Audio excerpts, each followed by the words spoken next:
শনিবার মহাসমাবেশ আমরা যাচ্ছি, তোমরা করো সমাবেশ সফল করো।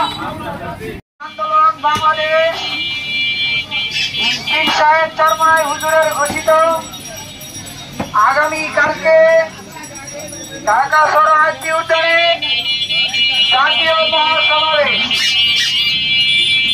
এই জাতীয় সমাবেশকে সফল করার জন্য সারা বাংলাদেশ থেকে ইনশাল্লাহ হাজার হাজার গাড়ি ইতিমধ্যে ছেড়ে দিয়েছে।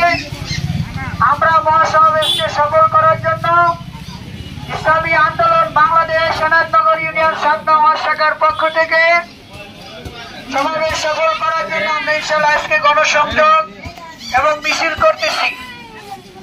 আপনারা অনেকেই জানেন এই মহাসমাবেশ কি কারণে হইতেছে।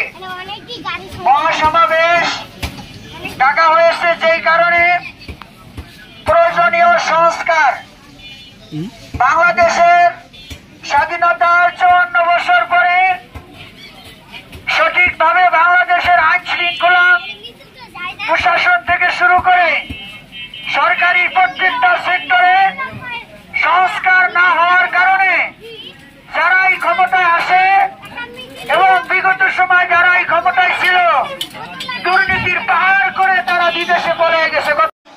ইসলামী আন্দোলন বাংলাদেশ জিন্দাবাদ জিন্দাবাদ। আগামীকালের মহাসমাবেশ সফল হোক সফল হোক। আমরা যাচ্ছি, তোমরা চলো সমাবেশ সফল করো। আর আমরা এমন একজন নেতা পেয়েছি যেই নেতার চুরি বাংলার জমিন আর হতে পারে না।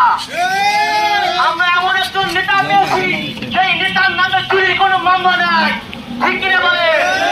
এমন একজন নেতার পিছনে আমরা কাজ করি যেই নেতার কোনো জীবনে কোনোদিন নামাজ কাজা হয় না, ঠিক কিনা বলে?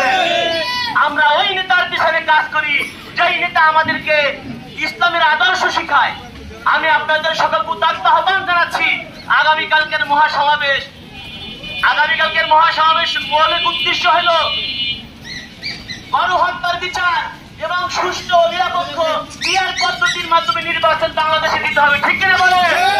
এই পিআর পদ্ধতির নির্বাচন 18 কোটি মানুষের দাবি, শুধু ইসলামী আন্দোলনের দাবি নয়, ঠিক কিনা বলে?